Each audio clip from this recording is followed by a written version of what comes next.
Today I'd like to start by taking you back in time. In the late 90s and for a good part of the 2000s, Pakistan cricket has had players who would fit into any T20 team that plays modern cricket these days. They had impact batters like Abdul Razak, Shahid Afridi, Imran Nazir, and even Omar Akmal. And then bowlers with flair like Wasim Akram, Shoaib Akhtar, Umar Gul, and Muhammad Amir.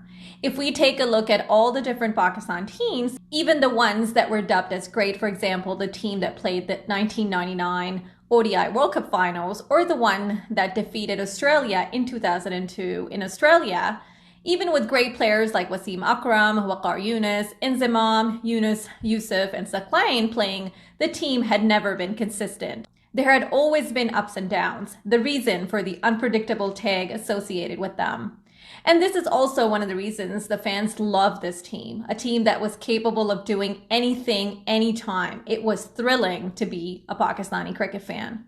Although there were more moments of sadness than happiness for the fans, the never die attitude, the fight till the last ball was delivered, the flair, the excitement would always draw you towards them. Pakistan cricket was very successful initially when T20 cricket came into existence. They played the finals of the inaugural 2007 World Cup, won the title in 2009, played in the semis in 2010 and 2012.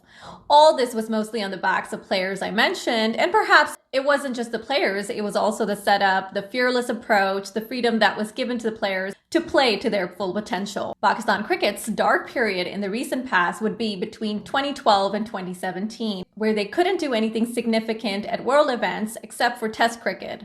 The success story of Test match mindset was then infused into the ODI setup and eventually T20 cricket. In T20, Pakistan defeated India for the first time at a World Cup event in 2021, which was a great morale booster for the side, and then they did go on to win all 5 of their group matches. The win against India was seen as huge, and as a result, the team's shortcomings were overlooked. For instance, the slow approach of both openers in the semi-final against Australia on a pitch which was as flat as it can be, as demonstrated later by Matthew Wade.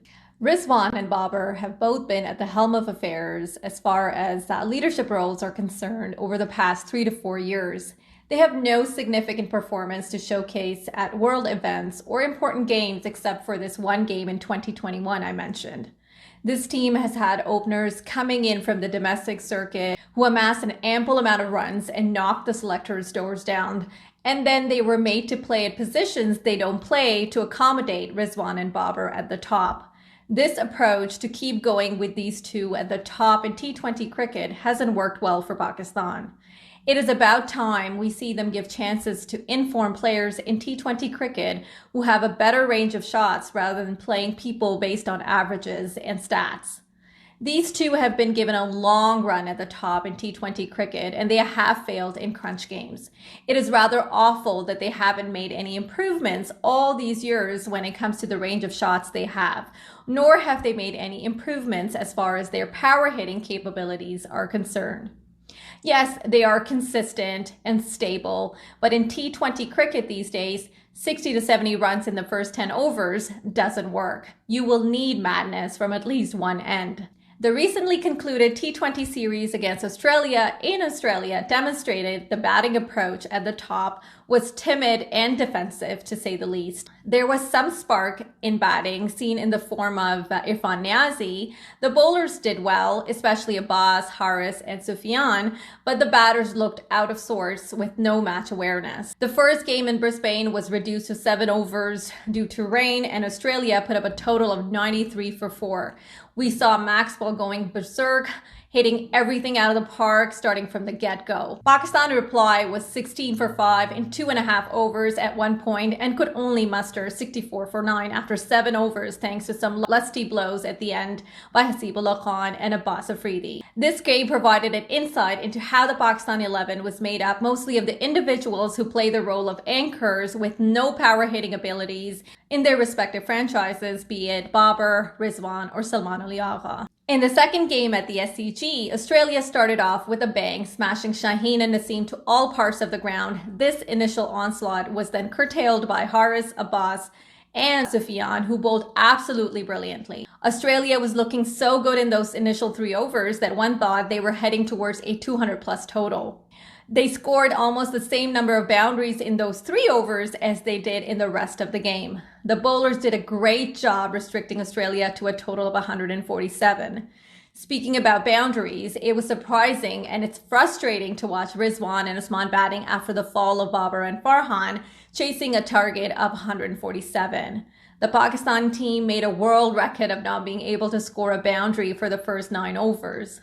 What was even more frustrating was after consuming so many deliveries to get set, Rizwan decided to take on the best bowler, Spencer Johnson, that Australia has had, and got out in the 10th over when the required run rate was touching 10 and over, making it a difficult task for any batter coming in to chase it down. Rizwan did the same against Bumrah in the T20 World Cup earlier this year, showing no real improvement or adaptation. They did, however, recover from this slump somewhat with a partnership between Usman and Irfan. However, the same thing repeated in the 16th over when Usman decided to take on Spencer Johnson, who was bowling his last over.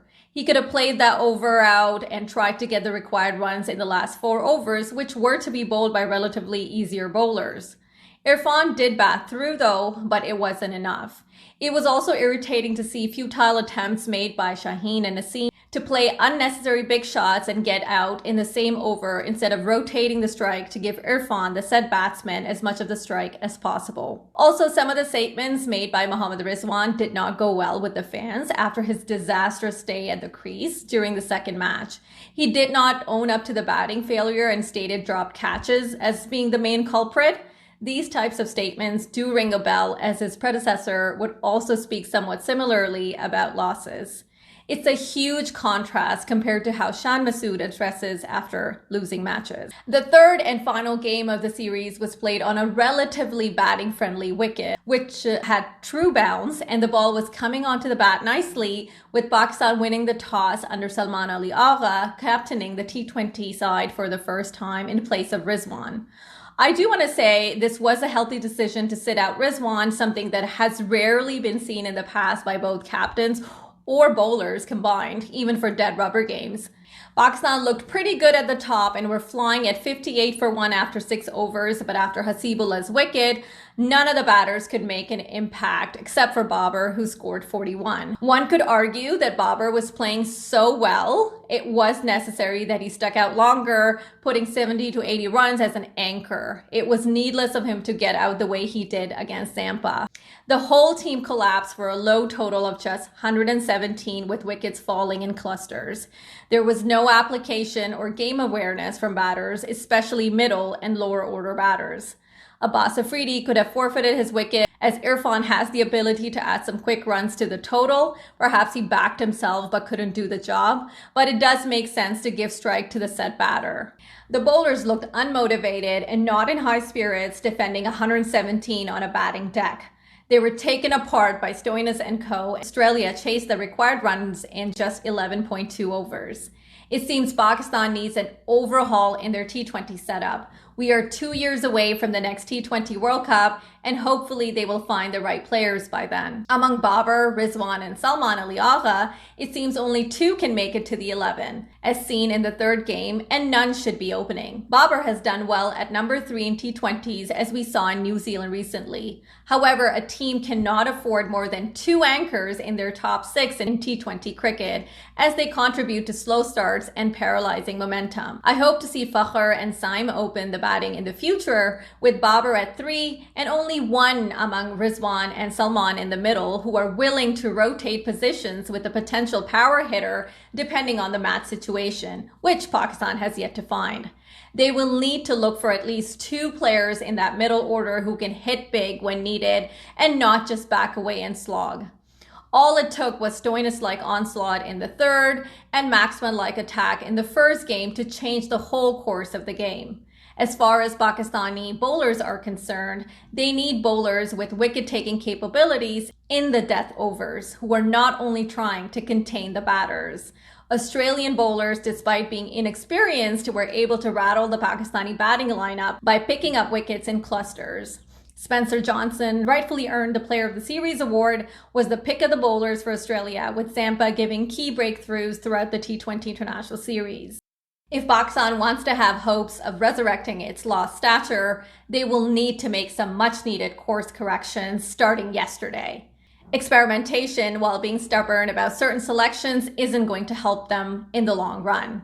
I'll see you in my next video. Take care.